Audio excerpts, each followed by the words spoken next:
Lavinia, good to see you. Thanks for making a bit of time to come and have a chat with me. I appreciate that.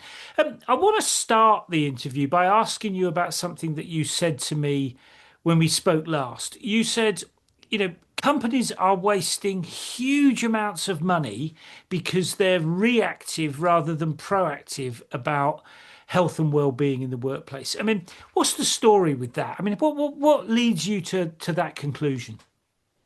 Thank you so much, Paul, for the question. So, firstly, companies are investing a lot when it comes to health insurance, but health insurance is something that occurs and is used by employees when they are already sick. So, it means they're already receiving sick pay and they're actually already using the healthcare system and they're already making healthcare claims. And this is obviously an output for the company. There's a lot of steps that we can take to empower employees to take care of their personal health holistically before they end up in the medical system and before they have to go forward and use healthcare and also make claims by insurances. Okay. And tell me how your technology is going to help with that. Because I mean, the other thing that you sort of described to me when we spoke was what you felt to be the power of technology and the power of data. I mean, just let's explore that a little bit. Absolutely. So for me, the most important thing about technology is that it delivers impact at scale and it has that capacity to really create a multiplier effect. In terms of how it can help specifically companies to better manage their well-being and to improve the corporate wellness of their employees, it's because today we have traditional solutions like let's say like well-being packages, discounts. We have apps. We have also wellness workshops. However, for example, if we take the case of workshops, these are very manual. So they have to be organized by HR. They need a room booking. They need physical or remote attendance. And at the end of the day, there's no tracking of the long-term impact. By our technology, you have a program that is continuous. It requires no effort to be accessed by the employees or to be managed by the HR. And because of this, it delivers continuous impact throughout time and it accrues the beneficial outcomes that the employees can derive from it. And when you talk about the sorts of things that are happening continuously, I mean, just talk us through a few practical examples. Absolutely. So I'll tell you a little bit more about how the Wellmatch platform works. Actually, Wellmatch is the company and WellCorp is the platform. Right. So through our journey, we identified that there's two main needs. So there's two biggest value add that we have. One, it's data for companies to understand where the criticalities and hotspots within their workforce are and how they can make significant improvements to the status of the employee well-being, which then impacts features, metrics that impact productivity and costs, which obviously drive business success. On the other hand, we understand that employees want a more tailored approach to well-being. They want a personalized wellness journey that means something to them specifically, but that also evolves with their needs. And they want to have this privately without having to sit next to their senior manager talking about, their anxiety or doing breathwork exercises. So they want to do this in their own time, and that's basically the two main value add that the platform provides. We combine data analytics, which are AI driven, uh, by latching onto HR software. We integrate with the HR software. We assess the metrics that we collect from the HR software when it comes to, for example, sick pay, healthcare claims, hiring costs, and many others that are important for employers. And we immediately identify the criticalities and hotspots. For example, why does the sales team have X amount more sick days compared to the rest of the company, and why has their regrettable attrition rate increased 200% in the last 5 years? So we paint a picture and then we provide solutions and suggestions. We overlay three types of data. The first is quantitative data from HR software, employee self-reported data within the platform, and also their interaction, behavioral data from their interaction with the platform. So employer get analytics on the status of the workforce, the wellness program utilization, and they get a platform to directly communicate to their employee published challenges, surveys, so creating kind of like a culture of well-being within the company.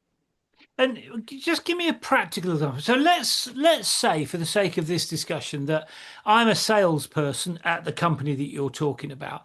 I mean, it all sounds very good at a technical level. How Mhm. would that make my life better? I mean, just explain at an individual level? Give us a practical example of how that might impact on somebody like me who's I don't know, a frontline salesperson or something. Absolutely. So let's say, for example, you're a frontline salesperson and you feel very overwhelmed, and you would like different levels of support, which can be, for example, coaching to improve your performance at work. Maybe it could be like someone, within sales, or how to present yourself, or even like how to speak in public situations, for example. But then you would also want someone to help you deal with the pressure of, for example, your targets, your sales targets, and the fact that that you're in your industry, in the sales industry, you are very stressed and overwhelmed because you know that if you don't perform you can get cut very easily. So we have two realms here that you're interested in. One is maybe some support towards your mental health, and the second is some performance coaching. On our platform you can log in and find, for example, providers that are within these categories, and that you can view their profiles, you can look at their qualifications, you can chat with them beforehand before you book a session. If you don't want to book a live session with the provider, which is a one-on-one session, you can also look at the content that they publish. It could be tutorial videos, it could be them talking about a certain topic, and you can otherwise purchase those. Then, if you're looking, for example, if you're an employee who is not sure what they need, we have you input your wellness goals. So let's say like how many nutritional, what do you want to track? Do you want to track your nutrition? How many homemade meals are you having per week, etc. And we transform these wellness goals into actionable recommendations on sessions to book and content to read within the platform. And then you also have your wellness score. So every month, you vote for your physical well-being, mental well-being, but also performance and motivation in the workforce. There's obviously sub-criteria which you vote for, and this creates a composite index, which is your wellness score. And according to your wellness score, we give you again recommendations in regards to how you can improve your wellness status. Okay. And let me ask you, so one of the interesting things about you've said there is, I mean, you talked about stress. Mhm. Right. Now, there's both good stress and bad stress. There's stress that, chronic stress that can cause health problems, but there's also good stress that kind of motivates you. How do you deal with those sorts of challenges? Because I mean, well-being, health and well-being are not simple things necessarily, are they? So how do you deal with those kind of complexities? I mean, just talk us through that. So it's very complex because I would say that I would disagree with your sentence saying that I don't think that there's different types of stress. I think that it's how you interpret your stress and how you decide to leverage your stress. Some people are able to take stress and use it as adrenaline, use it as a driver. Some people get paralyzed because they're stressed, and they become, they close in a shell and they become very inactive, or they get serious mental health conditions because of it. So it depends very much on your personality, on your tool set, on your nature versus nurture. But in terms of us, we have a wide variety of wellness providers. So we have 100 plus pre-vetted wellness providers across a wide variety of disciplines, including female health, fertility, nutrition, mental health, trauma therapy, grief management. So the kind of vastness of our library of wellness providers is what really enables you to find the tailored support which is right for you, and also the ability to talk to the providers beforehand, because you can communicate with them and understand whether they're the right person for you. And that's why our platform really provides a personalized service. Okay. And Mhm. again, one follow up on this one, stress, because I'm quite interested in stress because it's such a Mhm. big issue in the workplace. Absolutely. I mean, are you saying that employees are the way they are in terms of dealing with stress, or are you saying they can learn to handle stress better? And if you're saying that, how do you help people learn to manage stress better? I mean, just talk us through those issues. Absolutely. So, first, I truly believe that you can learn to manage your conditions. And I'm a person who has done myself 10 plus years of therapy. And there will always be stress, because stress is a Mm. natural, reaction to when things don't go the way we want them, or when we feel threatened by something, or when we feel challenged by something. And that's a normal, natural part of life. And there's no job where you have no stress. There will be deadlines, there will be, so we cannot eliminate stress completely. We can manage, first of all, the company culture around it, which is really important. So a company that endorses a solution like Wellmatch recognizes that its employees are its assets, but they also need to invest in them for them to perform their best, and that they are human, and it's normal that you don't always feel your best. So this culture, first of all, it's important to get rid of this culture of like stoicism and kind of workaholism, that you think people can perform like robots all the time. We are humans. We will have time periods where we are better and where we are worse. And at certain time periods, we will need support, even from our employers. So the way you deal with stress is a combination of what you've learned during your life, of your personality, but also of learned behavior from your parents, from your managers, etc. These neural pathways can be rewritten. So just because you have learned the behavior does not mean that you cannot unlearn it and learn something new, or a new way to deal with something. For example, some people binge eat for stress, and that's a serious, like a super like engraved pattern that you have. It's like it becomes a physical response, a natural response. Your serotonin levels go down. You try to find something that brings them back up, or that gives you that numb feeling. However, obviously then there's after consequences, because it's not a positive coping behavior is a negative coping behavior. So it's about replacing those coping behaviors that are negative and counterproductive with good coping behaviors that are sustainable, that help you improve, and that help you also have a healthy outcome. And one of the things you mentioned a minute ago was about working at scale or having impact at scale. I mean, what do you mean by that? I mean, how many employees are you looking to have an impact on? How many companies? How many organizations? I mean, give us an idea of the kind of impact that you're trying to have. I know you're not necessarily there yet, but just give us a sense of where you're going. Absolutely. So we work with large organizations in high stress and high performing industries such as financial services, corporate Yeah. tax, corporate law, and many others. Even healthcare is another big one. And we usually look at corporations that have minimum bound is 500 employees, but we're looking at upwards towards like 1,000 employees plus to 10,000 employees, even more. So that's the impact. And the reason why I call it technology that provides impact at scale is that once the platform is integrated with the HR software and employees have access to the marketplace, it's completely self-managed. There's no necessary intervention from anybody into to kind of like change the inputs or to drive engagement. It's completely self-managed. The employees interact as they wish with the platform.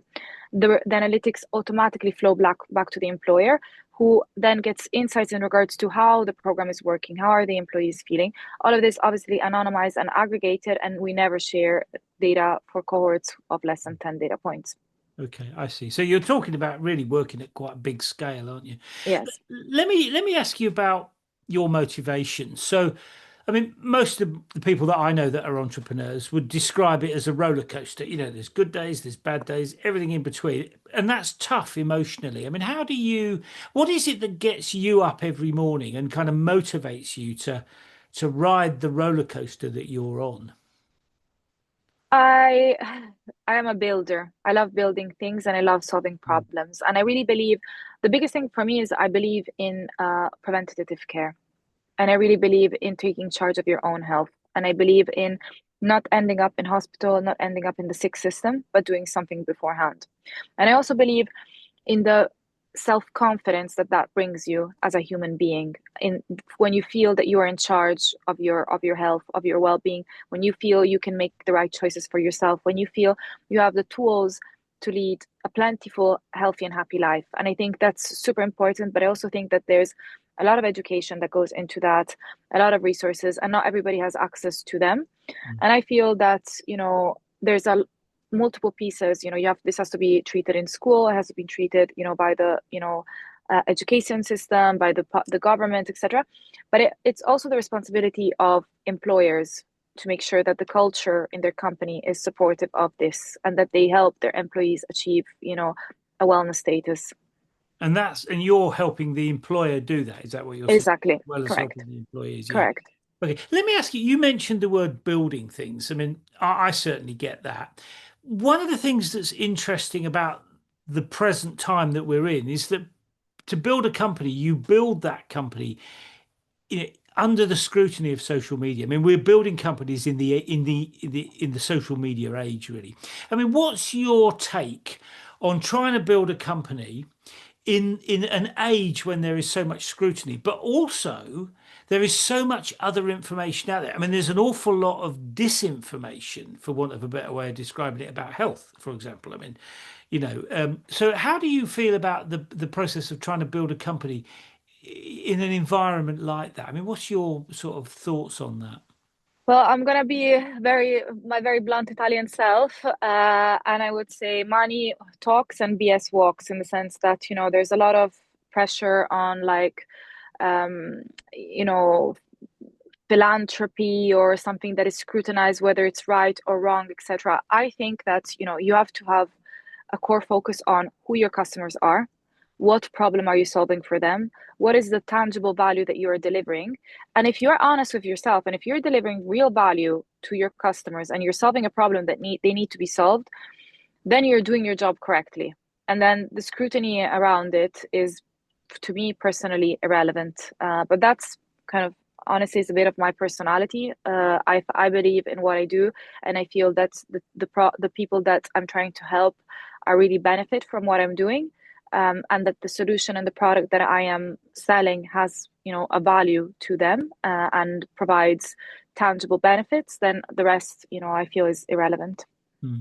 I mean, healthcare is interesting because there's a lot of. I mean, if you take the debate about vaccination, for example, the scientific evidence suggests that vaccination is very powerful, but there are groups of people that really don't believe in it, and that's a good example in healthcare of where there are quite tensions around those interventions. I mean, I know that doesn't. I mean, you're not a platform for people to get vaccinations, but Mm. there's lots of what's the word? There's lots of confusion around kind of health and well-being, and I just wondered whether you experience that, or whether employers experience that in this context, and how you deal with those things.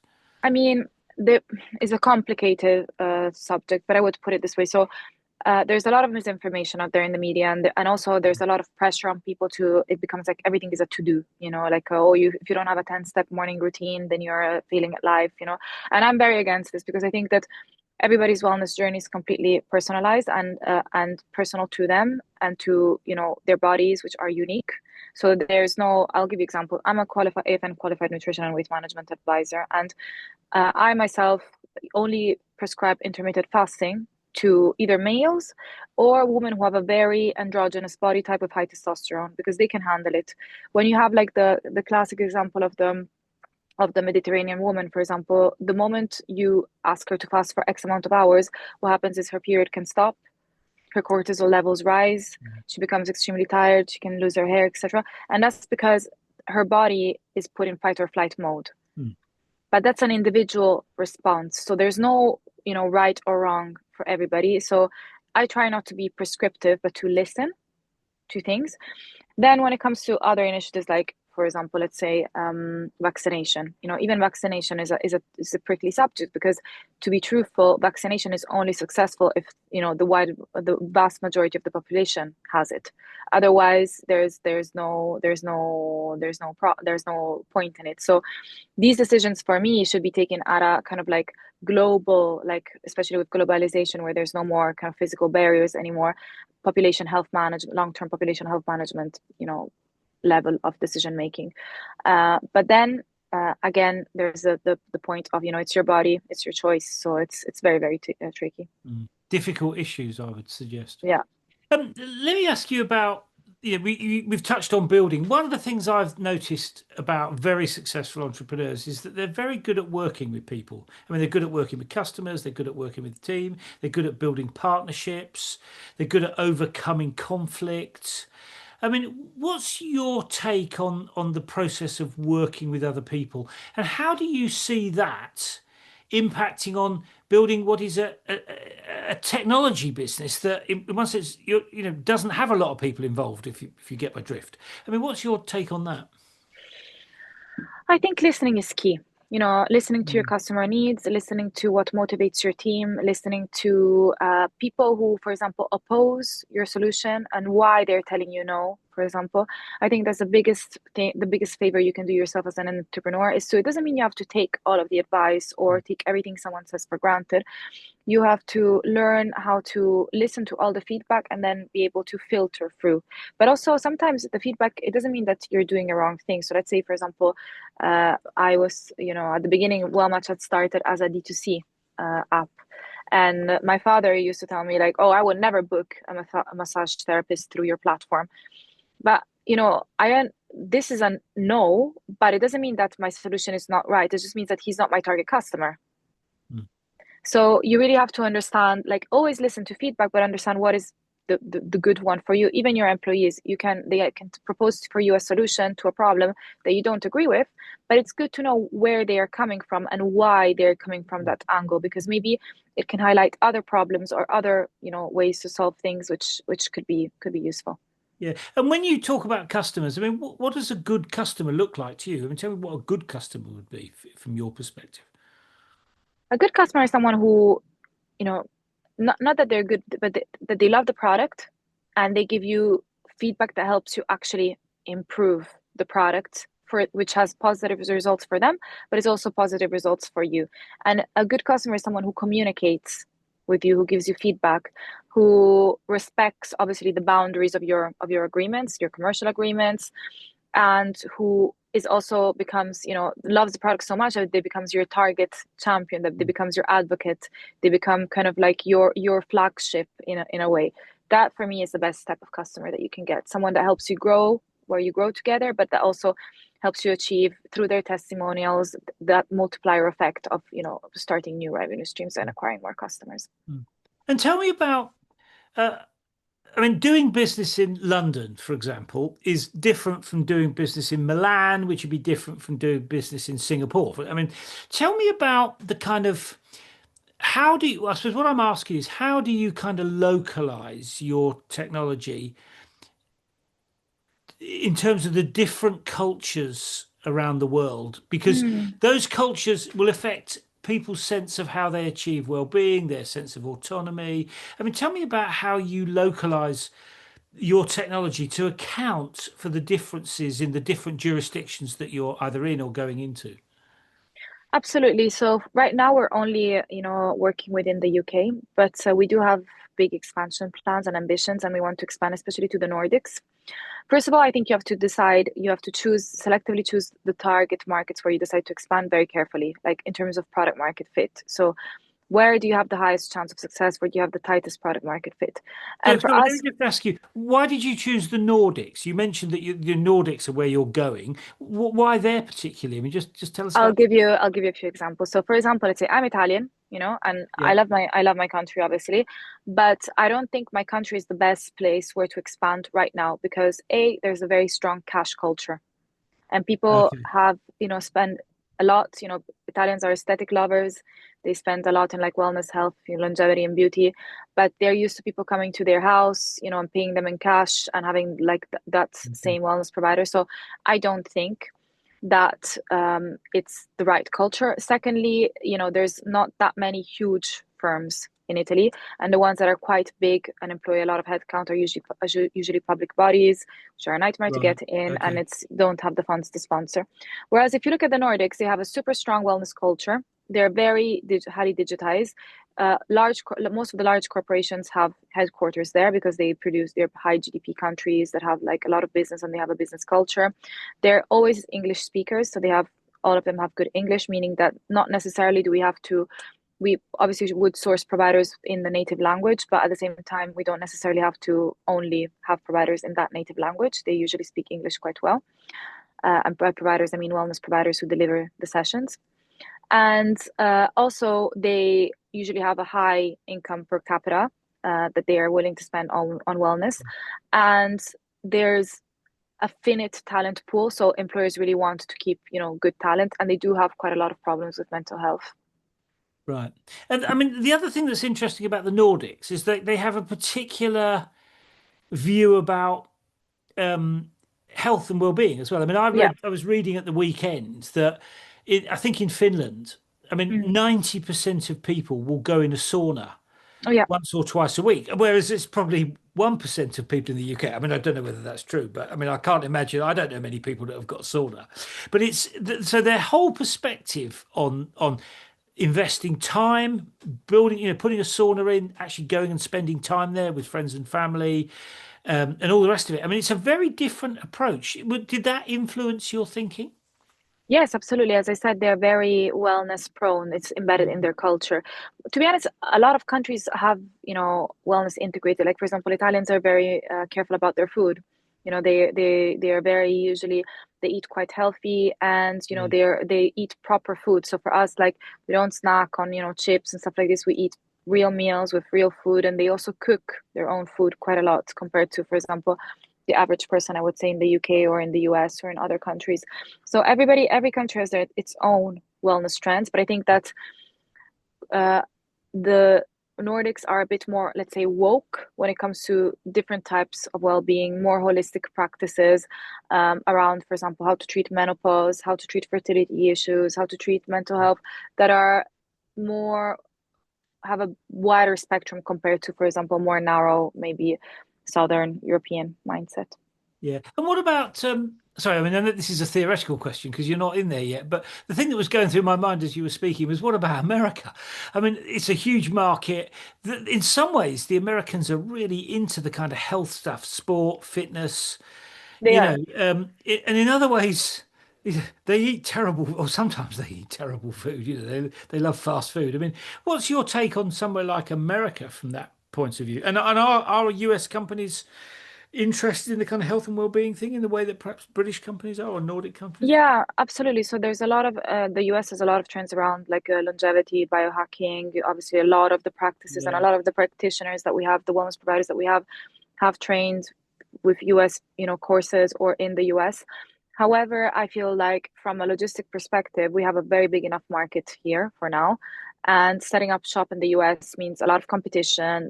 You have to create a real proper sales force because you need to get into those networks, etc., that we, wouldn't have personally because I never lived there and never worked there. But also, I feel that you have to know your limits as an entrepreneur, meaning that I know I'm the person who's going to take this company from, 0 to 10, but then, 10 to 100. You need, a wider organization and a wider, bigger strategy. And I don't think it will be me at that point being the sole decision maker. And why did you, sorry, just to ask, as soon as you talked about it, I mean, why did you decide to set up in the UK rather than Italy? I mean, the weather's better in Italy. But I've been living here for 13 years plus, Okay. and I studied here. I always worked here, so my network is here, my career is here. The startup ecosystem here is a lot more, buzzing. Although to be honest, lately it's been getting a few kicks here and there. But also the kind of like the innovation ecosystem is a lot more fluorescent here in the UK, and large corporations all have headquarters in London, especially if you're looking at the verticals that we work with, which is financial services, corporate tax, corporate law. The Yeah. firm sizes are more appropriate, and the employee count is more appropriate for our target demographic and our ideal customer profile. Cool. Yeah. Okay. Well, I certainly get that. It's just I like Italy.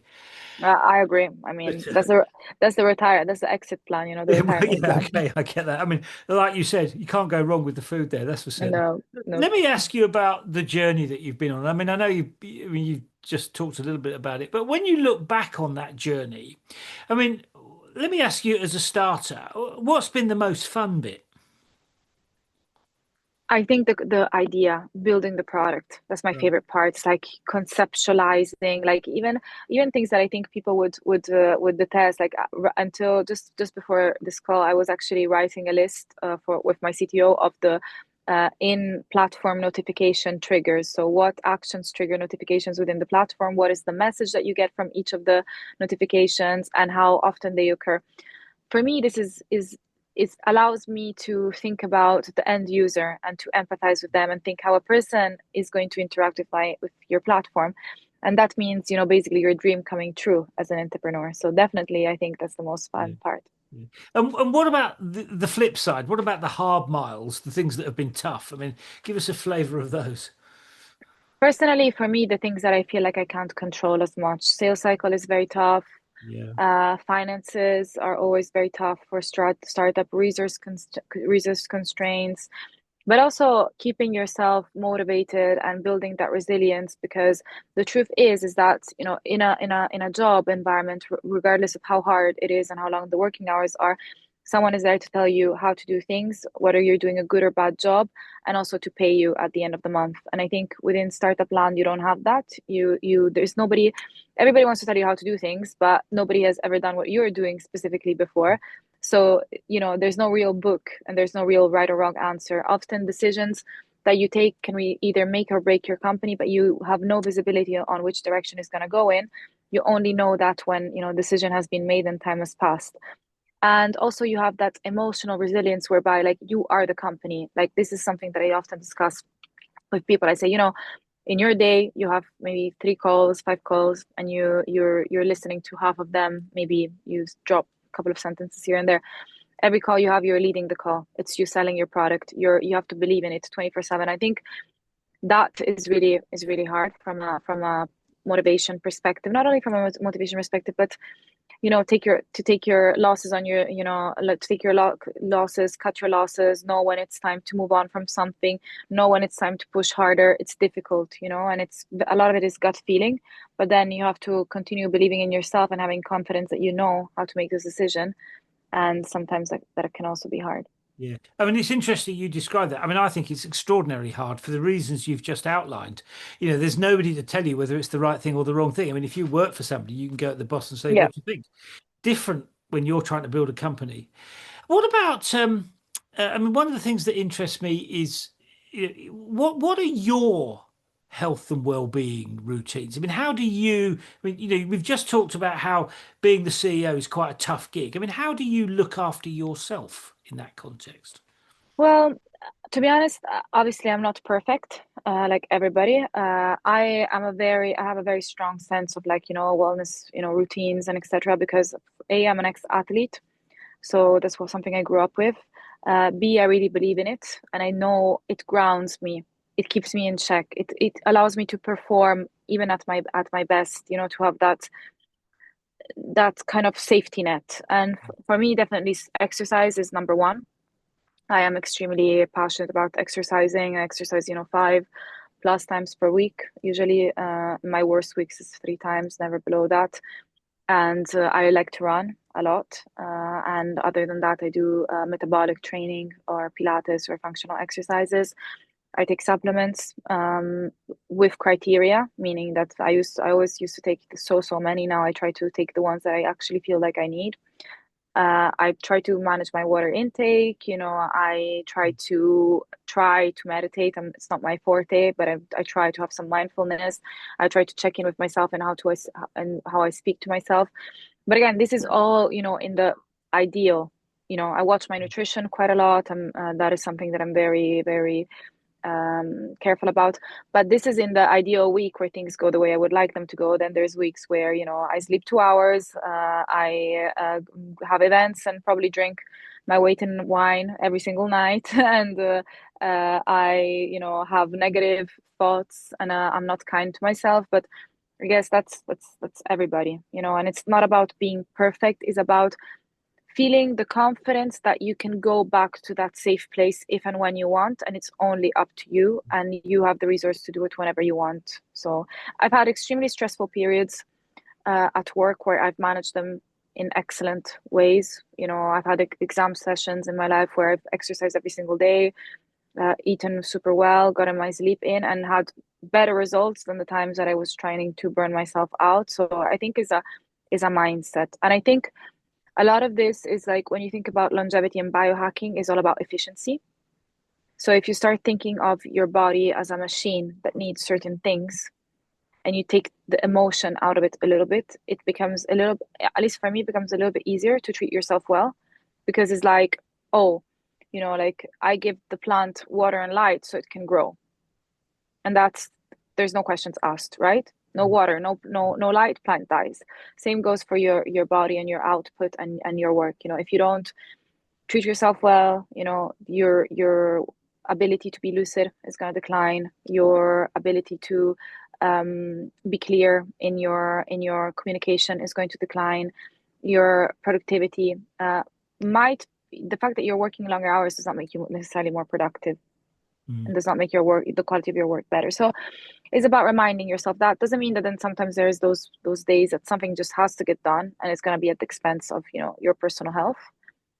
But the important thing is that it's not a chronic mm, behavior. It's more of like a very rare must emergency case behavior. mm. I mean, to come back to our conversation about stress, I mean, it seems to me that chronic stress that you've got no control over is the stuff that's really damaging. Yeah, It it's starts the with, most it that drives the most chronic health conditions, yeah, inflammatory conditions, autoimmune condition, cancers, cortisol levels, which can drive other conditions such as diabetes, obesity. So yeah, absolutely. absolutely. Let me ask you, in terms of you as the CEO, I mean, as you know, you're building this company. What would you say is the best piece of advice you've been given? Learn what not to do. So, and why is that the best piece of advice? I mean, just explain why. Because for myself, because I'm a very excitable person. So like I'm a tail wagging Labrador puppy, literally. So I'm Right. like, oh, partnership, this, new revenue stream, Yeah, that, yeah, okay. event, I can go to that too, yeah, and I'm by default, I'm a person who wants to achieve everything. I want to do everything, but then Yeah. what happens is you drain your energy. So it's more the best exercise you can do if your companies have that tunnel vision of what is my biggest priority, what is my biggest end goal. Does this directly influence it or impact it in the direction I wanted to go? No, then you don't do it. If the answer is yes, then you do it. It's kind of, does it make the boat go faster? Exactly. And it's like, for example, when we were on the D2C side, I was doing a lot more like marketing, LinkedIn posts, which, as you know, take a lot of time. And obviously that helped raise awareness on the company. We were also fundraising at a certain point, so it meant something. But now, at the end of the day, no HR manager is gonna buy my software because I posted something on LinkedIn. It's gonna be completely irrelevant for them. So rather than spending time on LinkedIn doing this post, I exhaust my LinkedIn invites every single week to make sure I get in people's inboxes to ask them for if they are up for like a short platform demo. So. Sure. Okay. And what would you, I mean, when you look back on the journey, what would you do differently if you were starting over? If you were to go right back to day one, what would you do differently? Oh God, so many things. But then the truth is, would I do it differently? If I did it differently, I wouldn't have learned everything that I've learned, and I wouldn't be where I am today. So I don't know. Like sometimes I say, oh my God, I should have not done that. I should have not spent 1 year of like marketing money on the D2C side. But then if I hadn't done that, I wouldn't have learned so many things, and I wouldn't be where I am today. So in a way, it's always difficult, and life is an emotionally, physically, and financially expensive, learning curve. Mm, But the truth is, I think honestly, to really learn stuff, you have to go through it.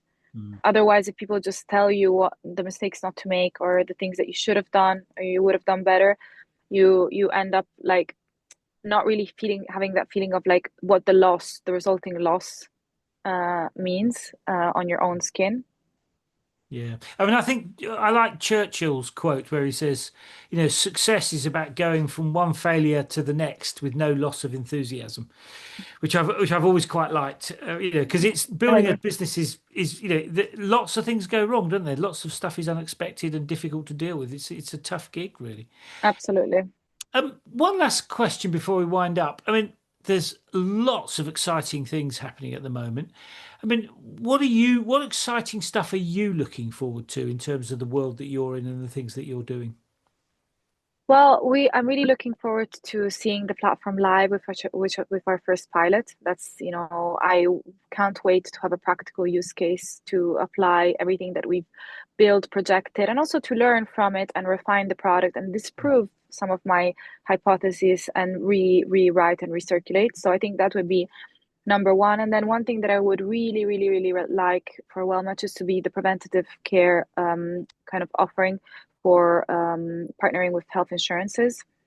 So obviously, a GP consultation for a private GP nowadays, and even like a specialist consultation. My partner went to the ENT on Cromwell Hospital a couple of days ago.